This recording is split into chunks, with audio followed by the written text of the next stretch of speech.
This is a Unirac quick tip on Pro Series Solarhooks tile roof mounts. These mounts are available in 4 shapes to work with Spanish, W, and flat tile profiles. All shapes come kitted with stainless steel lag bolts. They also feature power arch technology that makes them up to 60% stronger than industry standard stamped hooks. Today we are using the Universal Pro Series Solar Hook.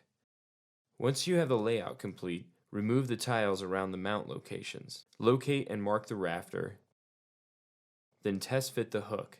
You want to have the arm in the valley of the tile while the 2 bolt holes land on the rafter. Adjust the bolt position as needed.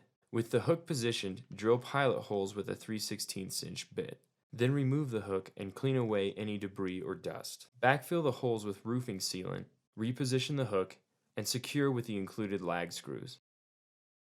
Then replace the tiles and you're done. Pro Series Solar Hooks are the complete tile roof mounting solution and will provide the strength and versatility that you need to complete your next tile install.